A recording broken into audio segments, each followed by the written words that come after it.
I gotta get this out of my system. Dun dun dun dun dun dun dun dun dun dun dun dun dun dun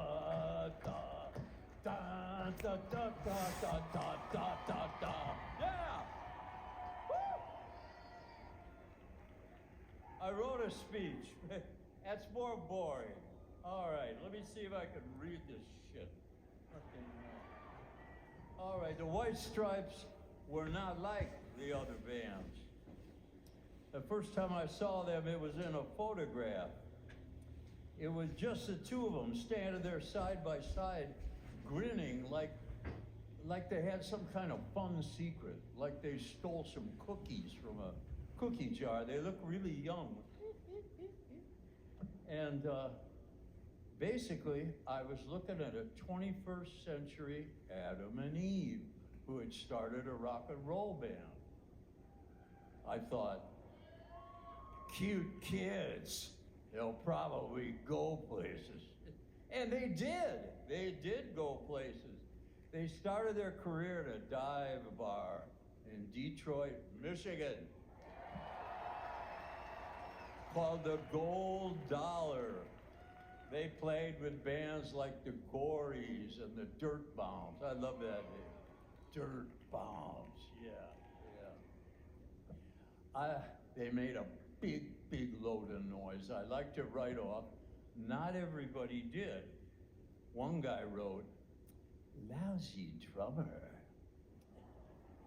Another, that's right, boo. Another more famous guy said, he needs guitar lessons. But the kids liked it, and that's what counts. All right. Meg White. Yeah.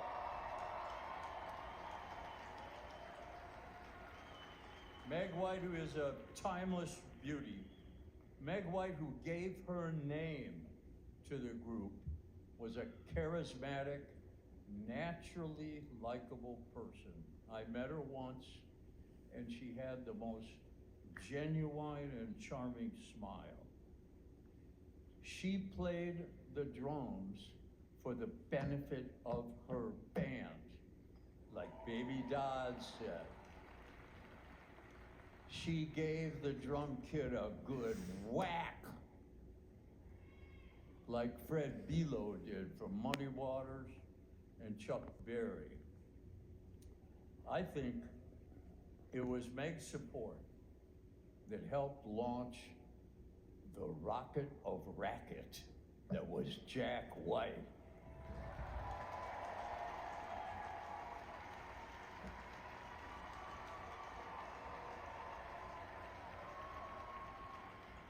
Jack could screech like an owl. Ah! He could twang like a hillbilly. But he could also write. Now, where was I in this pile of stuff?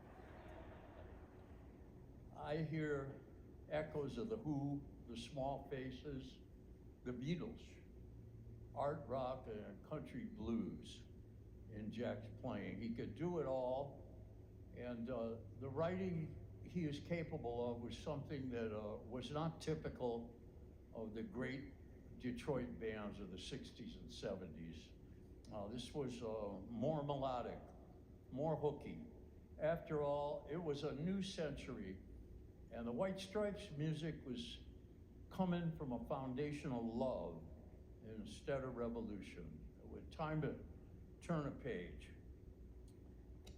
But fuck it, let me tell you how I met Jack.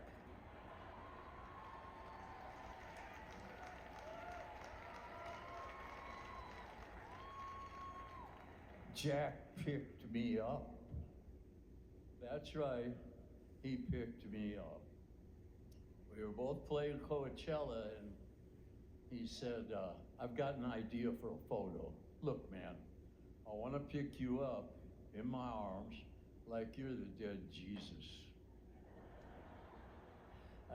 I guess that made him the Virgin Mary. So we did the shot until he dropped me, It was a short relationship. Anyway, we did the gig, and it was a damn good gig. So in honor of that gig and many others we've done since then and will do again, let's watch the White Stripes in action.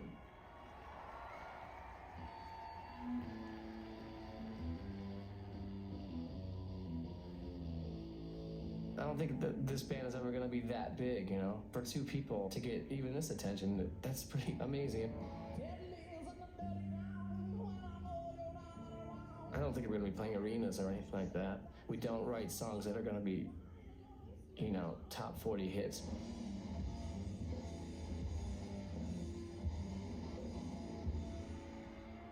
First off, who are you? Jack White. And you are? Meg White. And you are the? White Stripes.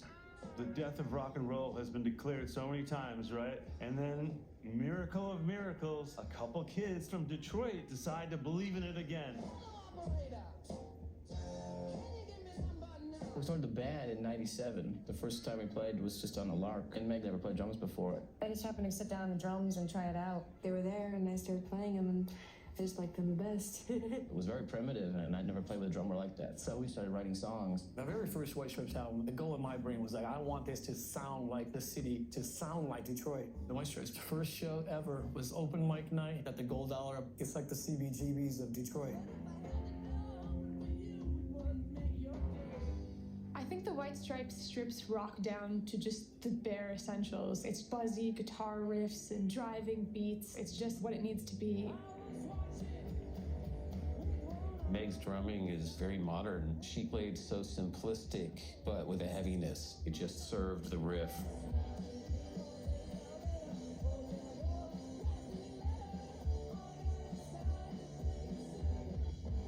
Right, this is the last tonight. They've got some gigs coming up. These are the White Stripes. We did our John Peel session, and the next day, people were so interested in what we were doing. That really was a start of a whole new life for me and Meg. The first time I saw the band, I remember just standing there up in the front, mesmerized at the simplicity and power of their music. When we first came to England, we were just gonna play a few shows and go home, and everything started happening. Every step we thought, oh, they're gonna tire of this in 2 seconds, but it kept going. Here are Jack and Meg White, the White Stripes!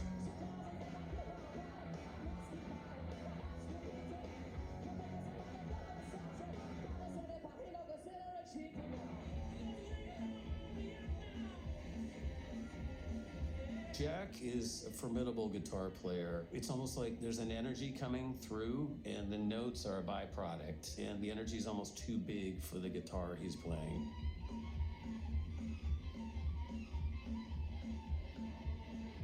Well, there's a song I got you. It's like almost a kid's song. Every album has had songs written in the studio. It's just better creatively in the studio because we don't have that much time other than that really to work on a lot of things. They're not a White Stripes song until Meg gets involved, and then, you know, we make it a White Stripes song together. They really created this entire world for themselves, and when you listen to the White Stripes, you step into their world of vocals, guitar, and drums, and red, white, and black, but also images of cream soda and playing on the playground. One of the first things I noticed about them was how prolific they were. And as a fan, it's great, because there's something vital about it. You'd think like they could get one perfect album of this stuff, but they just did one after the other after the other.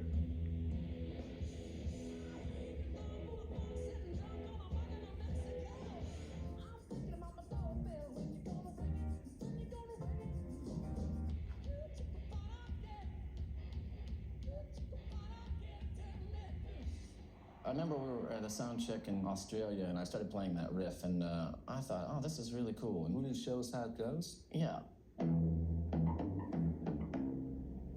it's a great sound. Dum, dum, dum, dum, dum, dum. That's 7. So you hear those 7 notes, there's no question what it is. Seven Nation Army is the most iconic song of all time. It is just so ingrained in who we are as humans. This has become an anthem that is ubiquitous across the globe. It becomes folk music when things like that happen. I'm sure many people are chanting the melody, have no idea what the song is or where it came from, and that's just amazing. as a rallying cry, it doesn't get much better.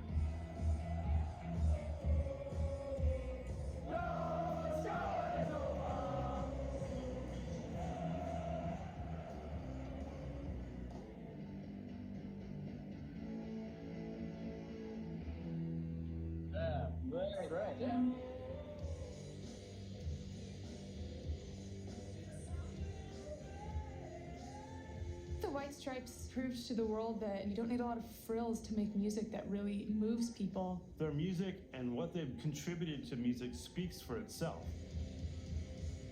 If you have songs that enter into people's lives and their minds and their hearts, then those songs live forever. We're all done. Thank you very much. We have our records for sale over here if you'd like to buy one. And now, without any more blah, blah, blah, it is my honor to induct the White Stripes into the Rock and Roll Hall of Fame. Jack, get up here and get your award.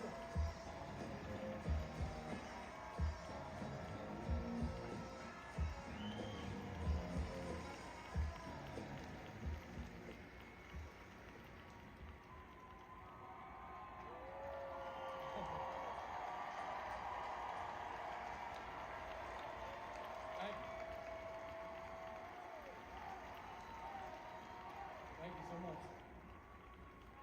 Thank you, Uncle Iggy. I thank you, and all of Detroit thanks you always.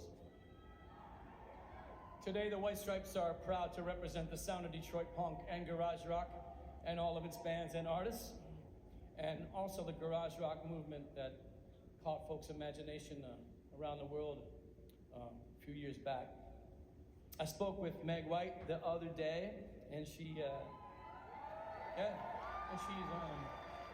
said that she's very sorry she couldn't make it here tonight, but she wanted me to tell you that she's very grateful to all of the folks who supported her through all the years. And it really means a lot to her tonight.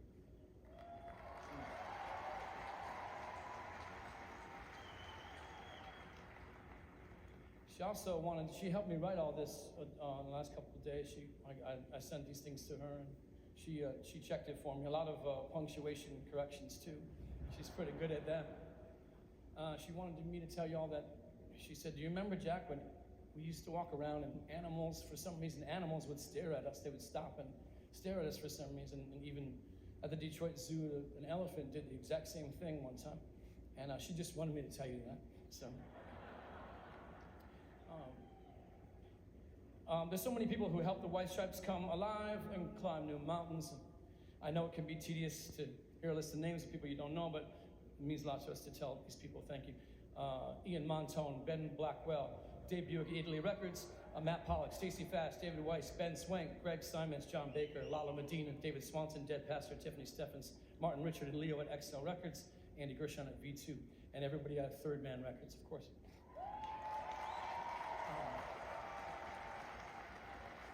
I myself thank all of my brothers and sisters and parents for adding pieces of my life to my life and to help push me forward, and for letting me make all that noise in the house all the time growing up. And I thank my children, Scarlett, Henry Lee, and my wife, Olivia Jean, for also pushing me to make all that noise in the house nowadays.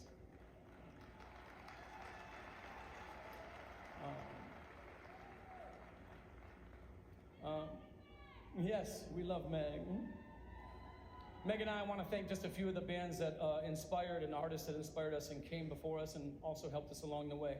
The Gories, the Gun Club, Loretta Lynn, Fugazi, the Misfits, Emerson, Lake and Palmer, Love and Arthur Lee, the Flat Duo Jets and Dexter Romweber, the Henchmen, Dick Dale, Beck, Richie Blackmore's Rainbow, Tampa Red, the Sonics, Pavement, Jethro Tull, the Strokes, Black Flag, Tampa Red, Slater Kinney, Death, Jethro Tull, the Creation, the Breeders, the Cramps, Merle Haggard, the Hives, Them, the Damned, the Yeah Yeah Yeahs, the Trogs, Minor Threat, the Rats, and Captain Beefheart. To them, we all say thank you.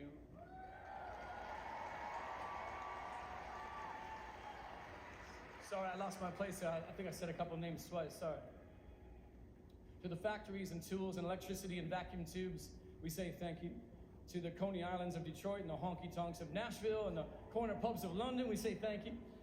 To the homeless and the powerless and the forgotten, we always say thank you.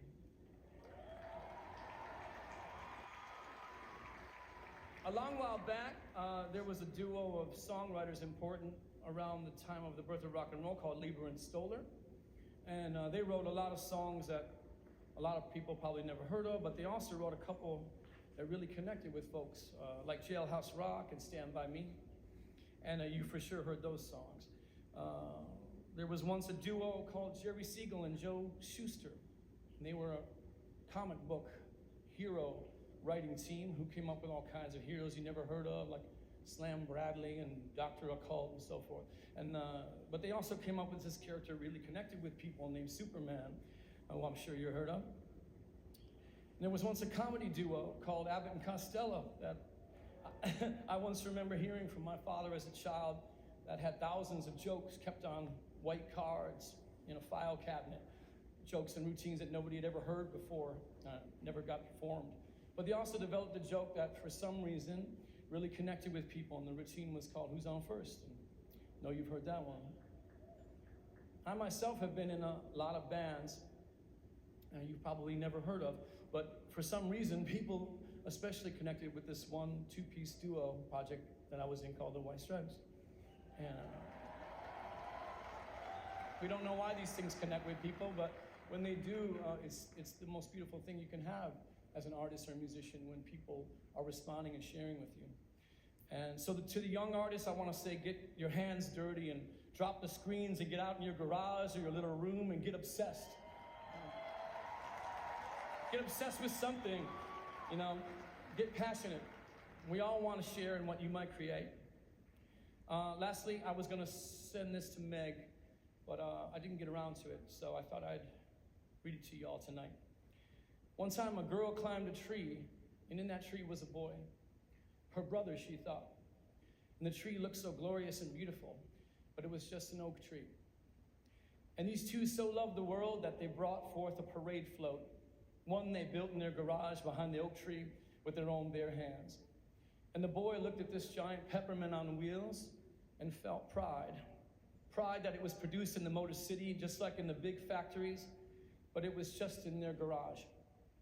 He looked at the girl, his sister, he thought, and like the little rascals, they said, let's put on a show. And they paraded this float through the cast corridor, standing atop the peppermint, pulled by white horses, or maybe it was a red Econoline van. And many of the blocks they traveled were empty, but some had people. And some of those people cheered, and some laughed, and some even threw stones. And with their bare hands, the two started to clap and sing and make up songs. And some people kept watching and swaying and moving, and then one person even smiled. And the boy and the girl looked at each other, and they also smiled. And they both felt the sin of pride, but they kept on smiling. Smiling from a new freedom,